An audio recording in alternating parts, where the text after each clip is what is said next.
जी, अब आपको ये तो क्लियर हो गया कि कॉपी राइटिंग क्या होती है, कंटेंट राइटिंग क्या होती है। लेकिन आप अभी भी थोड़ा ज़रा कन्फ्यूज़्ड हो कि इन दोनों में एग्ज़ैक्टली डिफ़रेंस क्या है। तो आज की इस वीडियो में मैं आपको ये डिफरेंसेस बताऊंगा।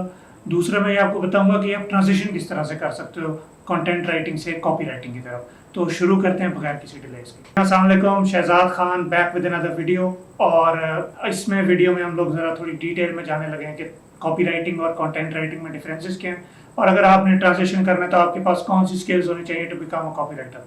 तो शुरू करते हैं डिफरेंसेस के साथ। अच्छा, तो जो पहला डिफरेंस है, जो मेजर डिफरेंस है कॉपी राइटिंग में और कंटेंट राइटिंग में, वो है राइटिंग की इंटेंशन का। अब कॉपी राइटिंग जब आप करते हो तो आपकी इंटेंशन होती है किसी भी चीज़ को सेल करने के लिए या किसी भी चीज़ को कोई कस्टमर को, रीडर को एक्ट करवाने के लिए। ठीक हो गया।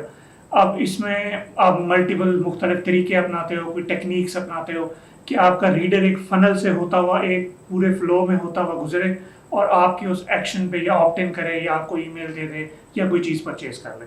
तो ये होता है कॉपी राइटिंग की इंटेंशन, किसी को किसी चीज़ पे एक्ट करवाना। अब दूसरी तरफ जब कंटेंट राइटिंग को हम देखते हैं तो उसमें जो पर्पस है, आपका इंटेंशन है राइटिंग की, वो इंगेज करना होती है। वो आपको ब्रांड अवेयरनेस बढ़ाने की होती है।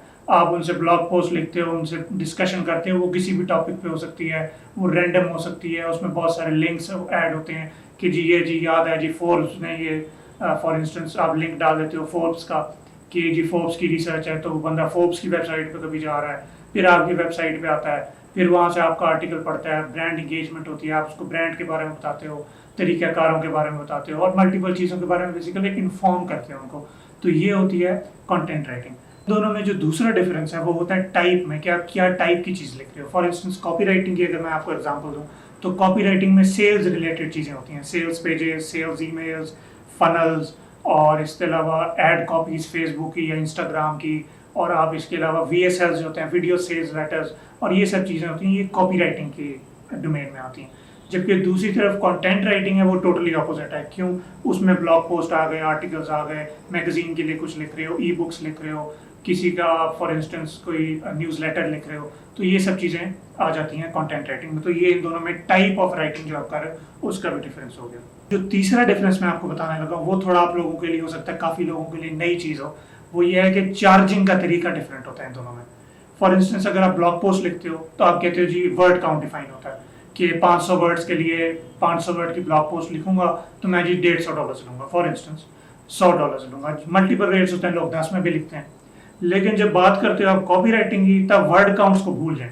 कॉपी राइटिंग का वर्ड काउंट्स के साथ कोई ताल्लुक नहीं। अब हम चूंकि पाकिस्तान में ज़्यादा राइटर्स हम प्लेटफॉर्म्स पे काम कर रहे होते हैं या पाकिस्तानी क्लाइंट्स के साथ काम कर रहे होते हैं, तो वहाँ पे हमें वर्ड काउंट के साथ स्टिक करना पड़ता है, ख़ास तौर पे फाइवर पे। लेकिन अगर मैं ओवरऑल आपको बात बताऊं तो कॉपी राइटिंग में और कंटेंट राइटिंग में मेन डिफरेंस ये है कि वो एक चीज़ पर वर्ड होती है, कंटेंट राइटिंग पर वर्ड बेसिस पे चार्ज करते हो, जबकि जो कॉपी राइटिंग है उसमें अल्फाज कितने आपने लिखे हैं उसका कोई ताल्लुक नहीं है। फॉर इंस्टेंस अगर मुझे कोई क्लाइंट कहता है कि जी मुझे आप सेल्स लेटर लिख के दो लॉन्ग फॉर्म, अब मैं क्या करूंगा कि मैं उसको पर वर्ड नहीं चार्ज करूंगा। मैं ये नहीं बताऊंगा कि मैं आपके लिए 4000 लफ्ज लिखूंगा तो उस हिसाब से इतने पैसे लूंगा। मैं उसको एक पूरा प्रॉपर रेट बताऊंगा, जो भी आपका रेट हो सकता है। फॉर इंस्टेंस एक लॉन्ग फॉर्म सेल्स पेज आप $600 में लिख रहे हो या $1000 में लिख रहे हो, तो वो आपकी मर्जी है। तो पॉइंट बीइंग कि इनमें दोनों में इस चीज़ का फ़र्क है। फॉर इंस्टेंस अब मिसाल लें इसकी आप, कि फॉर इंस्टेंस आपको कहता है आपने कॉपी लिखनी है फेसबुक ऐड की। अब फेसबुक ऐड कितने लफ्ज़ का होता है? 100 लफ्ज़ का होता है। लोग लॉन्ग फॉर्म फेसबुक एड्स भी लिखते हैं, 500 लफ्ज़ों के भी लिखते हैं। लेकिन पॉइंट बीइंग कि फॉर इंस्टेंस आपको कहता है कि जी 100 लफ्ज़ों का मेरा ही प्रोडक्ट है, इसका ऐड लिखते दो। अब आप उसको पर वर्ड चार्ज करने लग गए तो फिर आपको बचेगा क्या? आप ₹10 भी उसको चार्ज कर लो तो 100 लफ्ज़ों के वो आप उसको एक ऐड लिख के दे रहे हो, उसका प्रोडक्ट बिकेगा, उसका सीन ऑन होगा, आप उससे सिर्फ 1000 लफ्ज़ लोगे क्या ₹10 पर वर्ड पे? लेकिन अगर ब्लॉग पोस्ट की बात करते हैं, अगर आपसे कोई कहता है 500 लफ्ज़ों की ब्लॉग पोस्ट लिख दो, आप उसको पर वर्ड बता सकते हो, ₹10 दे दो, ₹20 पर वर्ड दे दो, वो आपकी मर्जी है। तो पॉइंट बीइंग कि चूंकि कॉपी जो है वो अक्सर उसका मैग्नीट्यूड वेरी करता है, वो कॉपी राइटर पर डिपेंड करता है कि यार मैं अगर लिखने बैठा हूँ मुझे फील हो रहा है कि इसको मैंने पूरा कवर नहीं किया, चीज़ को मैंने पूरा रीडर को सेटिस्फाई नहीं किया, सांचे में नहीं उतारा उसको, तो मैं फालतू लफ्ज़ भी लिखूंगा, मैं 1000 लफ्ज़ और लिख दूंगा। लेकिन उसको प्रॉपर मैंने फनलाइज करना होगा। जब तक मैं वो फनलाइज उसको फनल में नहीं करूँगा तो मैं तसल्ली नहीं होगी। तो ये चीज़ बड़ी इंपॉर्टेंट है, इसको आपने आइंदा के लिए हमेशा नोट करना है कि copy writing is never on a पर वर्ड बेसिस। ठीक हो गया। अब आते हैं अगली बात की तरफ कि कॉपी राइटिंग की तरफ अगर आपने स्विच करना है तो आपको कौन सी स्किल्स चाहिए। सबसे इससे पहले कि मैं इस टॉपिक पे शुरू करूं, आप लोगों को मैं ये बात बताता चलूं कि कोई राइटिंग आप किसी भी किस्म की करते हो, आप आर्टिकल लिखते हो या आप कॉपी राइटिंग करते हो, उसमें लफाजी की कोई ज़रूरत नहीं होती है। पाकिस्तान में ये बहुत अनफॉर्चुनेटली ट्रेंड है अजीब सा कि पाकिस्तानी क्लाइंट कहता है कि जी आपका ना आपने ये वर्ड चॉइस अच्छी नहीं की हुई, आपने ये बड़ी सादी ज़बान लिखी हुई है। ऐसा नहीं होता। जितनी सादी ज़बान होगी उतना अच्छा रीडर को समझ आएगा और उतना अच्छा आपका इमेज बनेगी, आपकी ब्रांडिंग अच्छी होगी, आपकी कन्वर्जन अच्छी होंगी। तो सबसे जब आप राइटिंग करते हो तो आपने आसान अल्फाज में बात एक्सप्लेन करनी होती है। बड़े बड़े अल्फाज हर राइटर को आते हैं कि जी आप जी बड़े बड़े अल्फाज लिख दें, आप उसको कॉम्प्लेक्स की जगह इंट्रिकेट लिख दें या आप इस तरह की कोई चीज़ लिख दें, ये सबको आता है लेकिन ये करना नहीं होता। इससे रीडेबिलिटी पे फ़र्क आता है। ये जो बड़े बड़े ये सॉफ्टवेयर हैं, इतने ग्रामरली हो गया, हेमिंगवे हो गया, ये रीडेबिलिटी स्कोर बता रहे होते हैं आपको, ये एम ही नहीं बता रहे होते हैं। रीडेबिलिटी स्कोर आपका जितना अच्छा होगा उतना ज़्यादा आपका प्रोडक्ट का या आपने जो भी चीज़ लिखी होगी वो लोगों को समझ आएगी। तो इस सबसे पहले तो ये बात निकाल दें कि मेरी जी हाई फाई अंग्रेज़ी नहीं आती, मुझे बड़े बड़े वोकैबलरी नहीं है मेरी, तो मैं लिख नहीं सकता, ऐसा कुछ भी नहीं है। ठीक हो गया। तो पॉइंट बीइंग, अगर आपकी इंग्लिश अच्छे लेवल की है, आपकी ग्रामर बेहतरीन है, बहुत एक्स्ट्रॉर्डनरी नहीं है, अच्छी ग्रामर है, आप कॉपी राइटिंग स्टार्ट कर सकते हैं, आपको कोई इशू भी नहीं होगा। इवन मैं समझता हूँ कॉपी राइटिंग जिनकी ग्रामर थोड़ी वीक होती है उनके लिए कॉपी राइटिंग बेहतर ज़्यादा इस वजह से होती है क्योंकि कॉपी राइटिंग में आपने ना बहुत ज़्यादा बातें नहीं करनी होती हैं, आपने वन लाइनर्स लिखने होती हैं, एक लाइन लिख दी, एक हर पैराग्राफ एक दो लाइनों से ज़्यादा का नहीं होता। जबकि आप दूसरी तरफ ब्लॉग पोस्ट लिखते हो तो वहाँ आप ज़्यादा एक्सपोज हो जाते हो क्योंकि वहाँ आपको 1500 अगर आपने लफ्ज़ लिखे हैं तो आपको बड़े बड़े चंक्स में पैराग्राफ्स डालने पड़ेंगे, बड़े बड़े सेंटेंसेस लिखने पड़ते हैं, तो वहाँ पे आप ज़्यादा एक्सपोज हो जाते हो। तो जो अगर जिन लोगों की थोड़ी ज़रा वीक है ग्रामर, तो वो कॉपी राइटिंग में मैं समझता हूँ ज़्यादा बेहतर फेयर करेंगे क्योंकि वो बहुत आसान अल्फाज में लिखनी होती है। अब दूसरी बात जो आपको कॉपी राइटिंग अगर आपने करनी है, आपको आनी चाहिए, वो होती है वो है कि आप अपने रीडर के माइंड में टैप कर सको कि आप रीडर के माइंड में क्या है, उसके इश्यूज क्या हैं, उसको मसाइल क्या आ रहे हैं, इस तरह का प्रोडक्ट उसके लिए पहले काम क्यों नहीं किया कोई, वो किस तरह की कन्वर्सेशंस कर रहे हैं फोरम्स पे, रिव्यूज़ में, उनको क्या चीज़ अच्छी है, क्या लग रही है, क्या बुरी लगती है, ये सब चीज़ें आपको पता चल होनी चाहिए। अब इनको पता चलाने का भी कोई रॉकेट साइंस तरीका नहीं है। आप बस फोरम्स पे जाओ।